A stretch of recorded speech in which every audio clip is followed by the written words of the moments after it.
কত বিচিত্র মানুষ পৃথিবীতে আছেন।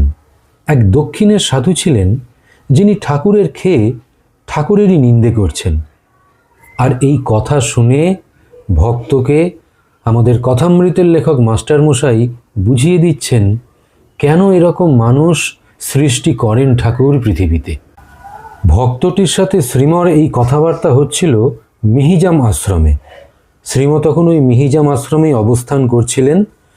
আর ওই ভক্তটি পুরী থেকে ঘুরে এসেছেন, এসে শ্রীমকে বলছেন কি কি দেখেছেন। শ্রীম ওই ভক্তটিকে জিজ্ঞেস করছেন, কোনো সাধুর সঙ্গে কিছু কথা হলো? ভক্তটি বলছেন, আগে একজনের সঙ্গে বেশ কথা হয়েছিল। সাধুটি দক্ষিণ দেশের, নাম স্বামী শিবানন্দ। আপনার নাম করে গিয়ে আমাদের কাছে ছিলেন, কিন্তু কি অদ্ভুত লোক, এদিকে আমাদের সঙ্গে থাকবেন, খাবেন সব, আবার ঠাকুরের নিন্দেও করবেন। শ্রীম একটু হেসে বললেন, ঠাকুর বলতেন শত্রুভাবে সাধন করলে 3 জন্মে হয়। তার মানে সর্বদা তার চিন্তা হয়ে যাচ্ছে কি না, তাই শীঘ্র হয়। যেমন কংস, শিশুপাল, ওকে ঘুরে ফিরে এখানেই আসতে হবে, তার ইচ্ছাই এরকম হয়ে থাকে। তারপরে আবার হেসে বলছেন, ঠাকুর বলতেন, অর্থাৎ রামকৃষ্ণদেব বলতেন, জটিলে কুটিলে না থাকলে লীলা পোষ্টাই হয় না। এখানেও এসেছিল, কলকাতায় না পেয়ে তারপর আপনাদের ঠিকানা নিয়ে পুরী যায়। ভক্তটি বললেন, সাধুটি বললেন আপনার সঙ্গে দেখা করে গেছেন, আর খুব আলাপ আছে আপনার সাথে। আপনার ওপর ভালোবাসা আছে দেখলাম, ইন্টারেস্টিং পার্সোনালিটি। শ্রীমর উত্তর, তাই বটে, এদিকে আসা যাওয়া আছে, আবার নিন্দেও করছে। তা তার ইচ্ছেতেই সব ভ্যারাইটি হয়, নচেত একঘেয়ে হয়ে যাবে যে। লীলাতে এসব বিচিত্রতা থাকে। কিছু কথা হলো তার সঙ্গে? ভক্তটি বললেন, আজ্ঞে কথা কি কইব, সর্বদাই চড়ে আছেন। একদিন আমার ঘরে এক বন্ধুর সঙ্গে কথা হচ্ছে, কথায় কথায় ওই সাধু শিবানন্দজির কথাও উঠল। আমরা তাকে কথা প্রসঙ্গে মাদ্রাজের সাধুজি বলে উল্লেখ করেছিলাম। ও বাবা, আর রক্ষা নাই, তার ঘর থেকে ওই কথা শুনতে পেয়ে তীর বেগে বের হয়ে এলেন। কপালের ওপর চোখ রেখে চিৎকার করে বলতে লাগলেন, মাদ্রাজ কা সাধুজি কেউ তুম বলা? বলো স্বামী শিবানন্দজি মহারাজ। সবাই হেসে উঠলেন। একদিন আমার একজন বন্ধুকে বলছেন, এ লড়কা বহুত আচ্ছা থা, ফির রামকৃষ্ণ দল মে ঘুস গিয়া, খারাপ হো যায়গা।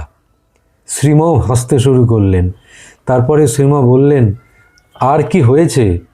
ভক্ত বললেন, আগে আমরা একদিন ভান্ডারা দিলাম, সব শুদ্ধভাবে রান্না করে ঠাকুরকে ভোগ দেওয়া হলো। পূজনীয় খোকা মহারাজ ভোগ নিবেদন করলেন। ওই সাধুটি সব জানেন, দেখলেনও সব যে ঠাকুরের উদ্দেশ্যে সব করা হয়েছে। সকলে প্রসাদ পেতে বসেছেন, খোকা মহারাজও বসেছেন। তখন বলে বসলেন, मैं दूसरा का जूठा नहीं खाता। আবার পাতে যা সব দেওয়া হয়েছিল, ঘি ভাতটা তার এক কণাও রাখেননি। আমরা ভেবেছিলাম ওকে বাজার থেকে কিছু কিনে এনে দেব, কিন্তু ও সবই খেয়ে ফেললেন। প্রথমে কোনো কথা বলেননি, শেষে আবার চেটেও খেলেন, কিন্তু মাঝখানে আবার এই সব কীর্তি। একে দেখলে আমার মনে হতো ছেলেদের খেলার কথা। ছেলেরা কোনো লোককে খেপায় না, বলে তোমারই টিকি মেয়ে রাধাকিষাণ। সে ব্যক্তি ক্রোধের অভিনয় করে, গাল দেয়, মারতে যায়, ছেলেরা দৌড়োয়, একটা মজা হয়। এও যেন ঠিক সেরূপ। শ্রীম হেসে জবাব দিচ্ছেন, হবে হয়তো। একজন নাস্তিক ছিলেন, ঠাকুরের সঙ্গে সাক্ষাৎ হতেই ঠাকুর ওর পিঠ চাপড়ে বললেন, না না, ও নাস্তিক হতে যাবে কেন? উনি চিনতে পারতেন কি না কার ভেতর কি। বলতেন, যেমন কাঁচের আলমারির সব দেখা যায়, তেমনি আমি দেখতে পারি কার ভেতর কি আছে। বুঝেছিলেন যেকালে এখানে এসেছে ও নাস্তিক হতে পারে না। ভক্তটি প্রশ্ন করলেন, অমুক ব্রহ্মচারীর অধঃপাত ঘটেছে, লোকে বলছে। দুঃখিত হয়ে শ্রীমা বললেন, দেখো, এও লোকশিক্ষার জন্যে, এমনতরও তিনি করান। একে দেখে সাবধান হবে অন্যেরা। এতে কি আর এর কোনো দোষ আছে? তিনি যেমন করান তেমনই হবে। মহামায়ার সঙ্গে চালাকি, ঢেলা দিয়ে ঢেলা ভাঙছেন তিনি। হরিদাসকে চৈতন্যদেব ত্যাগ করলেন পরম ভক্তিমতী মাধবীর সঙ্গে আলাপ করেছিলেন বলে। মাধবী 80 বৎসর বয়স্কা বৃদ্ধা। হরিদাস কি খারাপ লোক ছিলেন? কেন এটি করলেন চৈতন্যদেব? না লোক শিক্ষার জন্যে। সন্ন্যাসীর আদর্শ কত কঠিন। তাই ধরলেন জগতের সামনে হরিদাসকে এই জন্যই ত্যাগ করা। সত্যি বন্ধুরা, এই জগৎ সংসার তারই লীলা। তিনি এইসব মানুষের সৃষ্টি করেন লোকশিক্ষার জন্যে, সাথে সাথে তার লীলাকে আরও পোষ্টাই করবার জন্যে। ওই যে জটিলে কুটিলে থাকলে তবে লীলা পোষ্টাই হয়।